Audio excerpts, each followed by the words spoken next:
My journey and the way that I can contribute to change.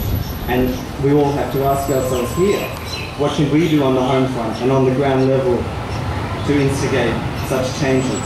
After all, it's not just what we do collectively that's inspiring, it's the little things that we do alone and individually. I think the fact that we're all here today unified is a fantastic first step, and I think it's symbolic of a shift in thinking that has been growing for so long now in society and is a long time. Australia, along with other first world countries, as my grandmother Jean Little, OAM, notes in her paper on spirituality that she read for you today, that first world countries like Australia do not suffer from material poverty, but from spiritual and intellectual poverty, which is so true, and we need to break our dependency we have with money and material possession turn obsession. So basically what I'm getting at is that we're all here for a multitude of reasons, and to the best of my understanding, what I've tried to highlight and articulate today are some of the general reasons why this Occupy movement began and is happening. But what I'd like to talk a little bit about are the reasons that I'm here.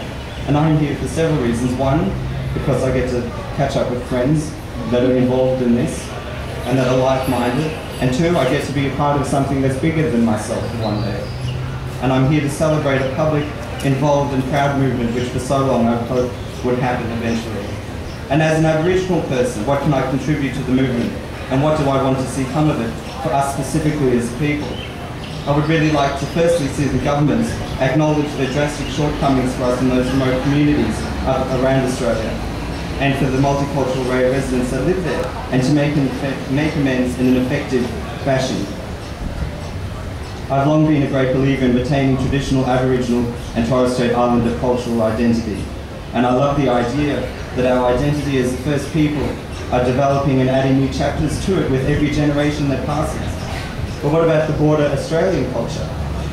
Where is that headed? It can't just be barbecues and beaches forever, as we are becoming less ourselves, as our government leaders forfeit our values and our cultural identity and resources to the beckon of the world at large, mainly America and Chinese interests.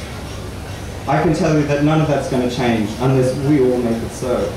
And this, what you've all pulled together and heart and mind to represent today, is a pretty good sign of where things are headed. And for now, I just want you all to be proud of the fact that you have been involved in today. And you're all going to cop a lot of flack from the people that I call the pseudo-intellectuals, and that's up to each of you to identify who those people are when you come across them. And these are people who think they know exactly how stupid and naive we are, because apparently this movement isn't focused and structured enough, and apparently we haven't the foggiest notion on how to achieve what we're protesting about. But all of that sounds a little too like a business strategy to me, and I believe that the rate of success of this movement and your individual efforts don't lie in the fact that nothing will probably come of it, and that nothing will probably change in the halls of power. And I don't think many of us have been kidding ourselves to think that it will happen to the extent that we wish it would. But to me, the true success of this movement doesn't lie in the results, it lies inside each of us.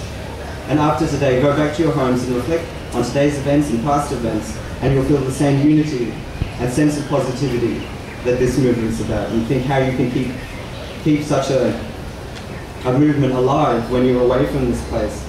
And I want to let you know that the fact you're all hoping for a better tomorrow shows that this movement is already a really true success. And on that note, I'd like to say how honoured I have been to be able to be here with you all today. And we know what we want, and we'll go into the world from this gathering and endeavour for a positive change. Because if not us, then who? If not now, then when? And if not here, then where? Thank you.